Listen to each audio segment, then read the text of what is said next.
ጤና ይስጥልን ውድ የዋት ኢትዮ ቤተሰቦች እንደምን አላችሁ? በምሽት አዲስ አበባ ውስጥ የሚካሄዱ እጅግ አስደንጋጭ ጉዶች በሚል ርዕስ ከዚህ ቀደም ፕሮግራሚ የመጀመሪያውን ክፍል ወደ እናንተ አድርሼ ነበር። ዛሬ ደግሞ ከዛው የቀጠለና የመጨረሻውን ክፍል ወደ እናንተ የሚያደርስ ነው የሚሆነው። እስከ ፕሮግራሚ ፍጻሜ አብራችሁን ቆዩ ብዬ ጋብዛለሁ። ቻናላችንን ሰብስክራይብ በማድረግ ቤተሰብ ይሁኑ። በዚህኛው ድብቅና ሚስጥራዊ የምሽት ክበብ ለመግባት እንደ መጀመሪያው ቤት በሰው በኩል ወይም ከአንድ ውስጥ አዋቂ ጋር ሳይሆን በግል ለመግባት የሚያስችለኝን መረብ ከመጀመሪያው ቤት ካገኘሁት አንድ ወጣት ጋር ዘርግቻለሁ። ከወጣቱ ጋር ያደረግነውን ጨዋታ መለስበታለሁ። ነገር ግን ይህ ቦታ በነፋስ ስልክ ላፍቶ ክፍለ ከተማ ልዩ ስሙ ብስራተ ገብርኤል ቤተክርስቲያን ተብሎ በሚጠራው አካባቢ ነው። ወደዛ ለማቅናትና ለማምራት በፈለኩ ጊዜ የኮድ ስሙን በመጠቀም ማስጠራት እንደምችልና ተገቢውን እንክብካቤም እንደሚያደርግልኝ አጫውቶኛል። አሁን ከዚህ ቀደም በነበረው ቤት ይልቅ ከፍተኛ ጥንቃቄና ራስን በገንዘብ በሁሉም ነገር የማደራጀት እንዲሁም ሌሎች አስፈላጊ መንገዶችን መጠቀም እንደሚኖርብኝ ተገንዝቤያለሁ። ይህንንም በመጠቀም ቅንጡ የአሜሪካ ስሪት ሆንዳ ተሽከርካሪን በመያዝ በስፍራው የዘውትር ተጠቃሚዎችን ቢያንስ ለመምሰል ካልሆነም ወይም ለመቀራረብ ያደረኩት ሙከራ የተሳካልኝ ይመስላል። በተነገረኝ ምልክት መሰረት ወደ ስፍራው ለመድረስ ትንሽ ተደናግሮኝ ነበር። በመሆኑም አንድ ወጣት በደቡብ አፍሪካ ኤምባሲ አካባቢ እንደሚጠብቀኝ ተነግሮኝ ስፍራውን ለማሳየት ተባብሮኛል። ደፍሮ መኖሪያ ቤት ብሎ መጥራት ትንሽ የሚከብድ ግን ደግሞ ስሪቱ የመኖሪያ ቤት የሆነ በቅርቡ የገበያ ማዕከል ተብለው ከተሰየሙ ህንፃዎች ጋር ሊስተካከል ምንም የማይቀረው ባለ 3 ድርብርብ መኖሪያ ቤት ነው። በቀጥታ ወደ ግቢ ውስጥ መግባት እንደምችል በመንገድ አመላካቼ በኩል ስለተነገረኝ የመኪናዋን ጥሩምባ አሰምቼ በሩን አስከፈትኩኝ። ከበር ጠባቂው የመጣው የቁጣ መልክና ድምጸት የሚያስበረግግ ቢሆንም ጨዋታው ተጀምሯል። መደናገጡም አያዋጣም። ስሜና የተሽከርካሪ የሰሌዳ ቁጥር ቀድሞ የደረሰው ቢሆንም ጥሩምባ ማሰማቴ ከፍተኛ ብስጭት ውስጥ እንደከተተው ለመረዳት አልከበደኝም። ሽንጠረጅሟን ተሽከርካሪ ቦታ ሲዤ በተረጋጋ አካሄድ ወይም ረጋ ብዬ ወደ መኖሪያ ቤት ውስጥ ክፍል ለመግባት 5 ያክል ደረጃዎችን መውጣት ጀመርኩ። በደረጃዎቹ መጨረሻ ላይ በውብ መኖሪያ ቤት መግቢያ የእንጨት በር ላይ ግዙፍ የሆነ ወንድና እንደ መጀመሪያው ቤት ዘናጭ ሴት ቆመው በትህትና ተቀበሉኝ። ወደ ውስጥም ክፍል ጋበዙኝ። እንዴት የመግቢያ ትኬት እንዳላስከፈሉኝ እያሰላሰልኩ ነበር ከቤቱ እንግዳ መቀበያ የደረስኩት። የሴቶቹ ሳቅ መስኮቶቹን ግድግዳውን ሁሉ አልፎ ከወንዶቹ ጭብጨባ ጋር ተደምሮ ጆሮዎት ይደርሳል። በእንግዳ መቀበያው ደርሼ ወዴት መሄድ ይፈልጋሉ አይነት ጥያቄ ሲቀርብልኝ የአገልግሎታቸውን ዝርዝር እንድታስረዳኝ በር ላይ ካየኋት ሴት እጥፍ የምትቆነጅ ሴት ጠበቀች። ቤቱ 3 ፎቅ እንደመሆኑ የተለያዩ አገልግሎቶች እንደሚሰጥና ከራቁት ጨፋሪዎች እስከ ምንም ልብስ የማይለብሱ የሴት አስተናጋጆች ድረስ እንደሚመደቡልኝ ብሎም በቀጥታ ወሲብ እስከሚከናወንበት ክፍሎችም መኖራቸውን በዝርዝር አስረዱኝ። ጆሮዬን ለማመንና ራሴንም እንደ መሳት እያደረገኝ በቀጥታ ሰዎች ፊት ወሲብ እንደሚፈጸምም የሰማሁበት ቅጽበት ነው። እውነትም ራስን የሚያስት ነገር ነበር። መግቢያው ይለያያል። ቢሆንም ከራቁት ጨፋሪዎች ዘንድ ለመግባት 500 የኢትዮጵያ ብር ይከፈላል። ከፍ ያለው ጋር ለመግባት ደግሞ 1000 ብርና መጨረሻው ግን 2000 ብር መሆኑን ከሚሰጡት አገልግሎት አንጻር አስረዱኝ። በዚያ ወቅት ታዲያ ቤታቸውን ያወቅኩት አንድ ወጣት የኮድ ስሙን ለመጥቀስ እንደመጣሁ እንዲነግሩትና እሱን ማግኘት እችል ዘንድ ጠየቅኩ።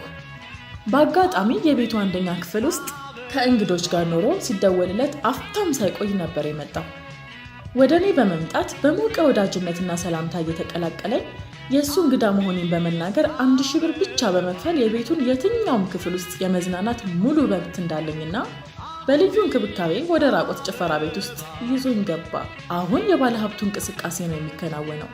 እኔም ወደ ከፍተኛ ከበርትነት ተለውጫለሁ ማለት ነው። አሁን ወዳጅነታችን ከወዳጄ ጋር ጠንክሮ በከተማችን ስማቸው የናኘ ባለ ሀብቶችና የከተማችንን ውብና ታዋቂ ሴቶች ቅሌት በፎቶ እያስደገፈ ሲያስኮመኩመኝ ጨዋታችን እየተጋጋለ ሄደ። በነገራችን ላይ እዚህ ቤት ሲገባ ምንም አይነት ስልክም ሆነ የኤሌክትሮኒክስ ዕቃ ይዞ መግባት ክልክል ነው። ቤቶቹ በሴት አቅራቢነት የሚታወቀው ወጣት ግን ከዚህ ገደብ ነፃ ነው። ፍተሻው እንደ መጀመሪያው ሚስጥራዊ ቤት ምሽት ምስቅልቅል የሚያደርግ ባይሆንም ግን የተባሉትን ዕቃዎች ለዘናጯ እንግዳ ተቀባይ በማስረከብ የመለያ ቁጥር በመውሰድ እንዲገቡ ይደረጋሉ። አብሮኝ ስለ ቤቱ ታሪክና ምንነት ስለ ስራው ሲያጫውተኝ የነበረው ወጣት ታዲያ ወደ ቀጣዩ ክፍል እንዲሄድ ባቀረበልኝ ሀሳብ ተስማምተን ወደ ቀጣዩ ክፍል ገባን። እያንዳንዱን እንቅስቃሴ በተገቢው መንገድ ሳይዛነፍ ለመከተብና ትንሽ ስህተት ከፍተኛ ዋጋ እንደሚያስከፍለኝ በማመኔ እርምጃዎቼ ሁሉ የተመጣጠኑ፣ ንግግርም የተወሰነ ነበር። ሁለተኛው ፎቅ ላይ የሚገኘው ክፍል ስገባ ከመጀመሪያው ክፍል እጅግ ቀዝቃዛ ነበር። ተስተናጋጆች በለሆሳስ የሚያወሩበት፣ አንዳንዶቹም ጠረጴዛ ላይ ዱቄት መሳይ ሐሽሽን ለማስተዋልም ችዬ ነበር። በዚህ ስፍራ ግን ሴት ልጅ ባልወለድኩ የሚያስብሉ ዘግናኝና ጸያፍ ተግባራት በዚህ ጽሑፍ ሊካተቱ የማይገባቸው፣ እናንተም ብትሰሟቸው ጸሐፊውን ቢጽፈው እጅግ የሚዘገንን ነገር እንደተመለከተ ይገልጻል። አሁንም አስጎብኚ ጨዋታው እንደቀጠለ ነው። አሁን ያለንበት ስፍራ ላይ በሴቶችና ከሴቶች ቁጥር ባነሱ ወንዶች የተያዘ ነው። አንድ ወንድ ከሁለት ሴቶችና ወይም 3 ሴቶች ጋር በግልጽ ሲዳራ መታዘብ ትችላላችሁ። ይህ ያልተጻፈ መብት ነው። እዛ ቦታ ዋናው ገንዘብህን ይጭነቀው እንጂ በዚህ ሲኦል ውስጥ የማይቻል አንዳች ነገር የለም። እዚህ ጋር ግን አንድ አስደንጋጭ ሁኔታ ተከሰተ። የከፍተኛ ሁለተኛ ደረጃ ትምህርት ቤት በመማርበት ወቅት ልጆቻቸውን ከኛ ጋር ያስተምሩ የነበሩ የከተማ አንደኛ ከበርቴ የልጆቻቸው እኩያ ከምትሆን ቀንበጥ ሴት ልጅ ጋር ሲቀብጡ ተመለከትኩኝ።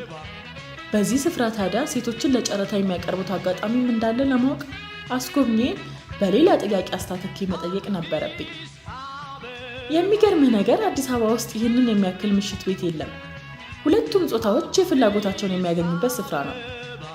በዚህ ቤት ተመሳሳይ ጾታዎችም የሚጣበሱበትና ከፍ ሲልም አልጋ ይዘው የሚዳሩበት አገልግሎቶችም ይሰጣል ሲል መለሰልኝ። የሰማሁትን ማመን አልቻልኩም። በእርግጥ ኢትዮጵያ ውስጥ ነው ይህ የሚካሄደው አልኩኝ። ግብረ ሰዶም በአደባባይ ይወገዛል።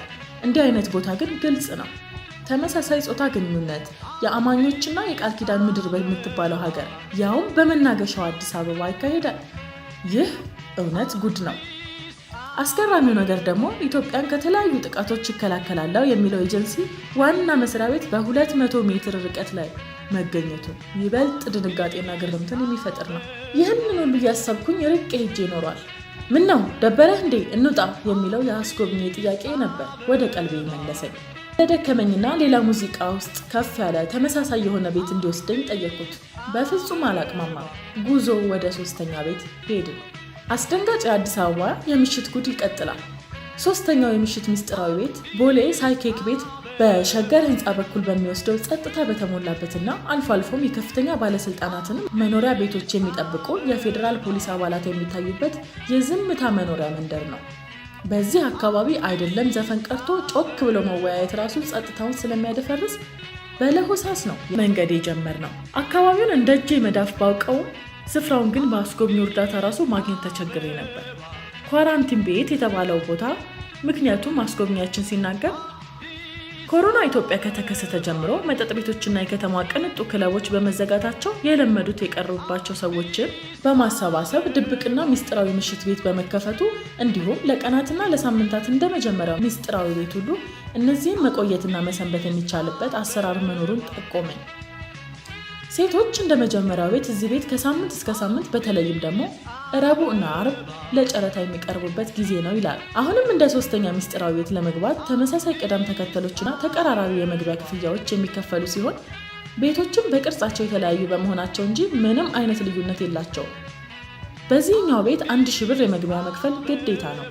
ይሁን እንጂ ወደ ውስጠኛው ክፍል ከመግባታችን በፊት መግቢያው ላይ ባለው ነፋሻማና ብርሃናማ ስፍራ እሳት እየነደደ እሳት ከቦ መጠጣት የሚቻልበት ሁኔታ አለ። የአስተናጋጆቹ ሴቶች አለባበስ ግን እጅግ የተራቆተ ነው። የዚህኛው ምስጢራዊ ቤት ባለቤት ከውጭ ሀገር ኖሮ የተመለሰና በኢትዮጵያ በሀብታቸው ከሚጠቀሱ ግንባር ቀደም ሰዎች መካከል አንዱ የሆነ ግለሰብ ልጅ እንደሆነ ለመረዳት ችያለሁ። እዚህኛው ምስጢራዊ ቤት ከሌሎቹ ተመሳሳይ ቤቶች በተለየ ሁኔታ ውስጥ የሚሰማ ከፍተኛ ድምፅ ያለው ሙዚቃ ወደ ውጭ እንዳይወጣ የተደረገበት መንገድ እጅግ አስገራሚና ውስብስብ ቴክኖሎጂ ነው። ሌላው ደግሞ ከሌሎቹም ቤት የተለየ በዚህ ቤት ውስጥ ሴቶችን ለመጫረት ሌላ ክፍል ውስጥ መሄድ አይገባም። በቤቱ ወደ ውስጥ በዘለቅን ጊዜ ቤት ውስጥ በከፍተኛ የሆነ አደንዛዥ እጽ ሽታና ከፍተኛ የሆነ የሴቶችና ወንዶች የሚወጣ የሽቶ ጠረን ታፍኖ ነበር። የተለመዱት ዘናጭ ሴት እንግዳ ተቀባዮች በስፍራው የሉም። ነገር ግን የሚሰጣቸውን ትዕዛዝ በለሆሳስ የሚቀበሉና በታላቅ ትህትና የሚቀበሉ እንደ እንዝርት የሚሾሩ ማራኪ ወጣት ሴቶች በስፍራው መገኘታቸው ግን ክፍተቱን የሚሞላ ነገር ነው። ካለፉት ቤቶች ይልቅ በዚህኛው ቤት የአስተናጋጅ ቁጥር ከፍ ያለ ሲሆን ምንም የእድሜ ገደብ አለመኖሩ ደግሞ ግርምትን የሚያጭር ነው። አባትህ ደህና ነው የሚል ለወጣቶች የሚቀርበው ሰላምታ ጀምሮ አጭር የወጣት ሰላምታ ድረስ እየታዘብኩ ነው። አሁንም ምሽቱ ገፍቷል። እኩለ ሌሊት ካለፈ ቆይቷል። የመጠጡም ሆነ የስካሩን መጠን እየጨመረ ሲመጣ ጨረታው መጋል ይጀምራል። በ2500 ብር የተጀመረው የመጀመሪያዋ ሴት ዋጋ በ13000 ብር ተጠናቆ በአንድ ለሰማይ ለምድር የከበዱ ባለሀብት ተሸጠች። ጭብጨባውና ፉጨቱ ደራ። እንኳን ደስ አለህ እንኳን ደስ አለህ ድምፆች በረቱ። ለ2 ቀናትም በዚሁ ስፍራ ከኛ ወፍራምና ቱባ ባለሀብት ጋር በዚያው ስፍራ ትቆያለች ማለት ነው። ነገሩን ሁሉ ተመልክቼ ለጽሑፍ የማይመጥን ጸያፍ ተግባራትን ከማየት የማይጎድለው አይኔ እቺ ያየኋትን ለጋዜጣ በሚመች መልኩ ለማስተላለፍ ለራሴ ቃል ገብቼ ከስፍራው በመውጣት አስጎብኚን ተሰናብቼ በመውጣት ወደ መኖሪያዬ በውድቅት ሌሊት ተመለስኩኝ። እዚህ ጋር አንድ መታወቅ ያለበት ጉዳይ እጅግ አስፈሪው ነገር በሄድኩባቸው ስፍራዎች ሁሉ ኮሮናን በሚመለከት ምንም አይነት ጥንቃቄ አለመደረጉ ነው። በሰዎች ላይ ሲታይ የነበረው መጎነታተል፣ መላፋት፣ መዳራት ከልክ ያለፈ መሆኑ በዚያ ተግባር ውስጥ የሚገኙ ሰዎች ስለ ኮሮና ቫይረስ በዓለም ደረጃ ስለመከሰቱ መረጃው እንኳ ያላቸው አይመስሉም ነበር። አድማጮቼ፣ አዲስ አበባ የምሽት አስደንጋጭ ጉድ ይህንን ይመስላል። ስላዳመጣችሁኝ አመሰግናለሁ። በሌላ ዘገባ እስከምንገናኝ በያላችሁበት ሰላም።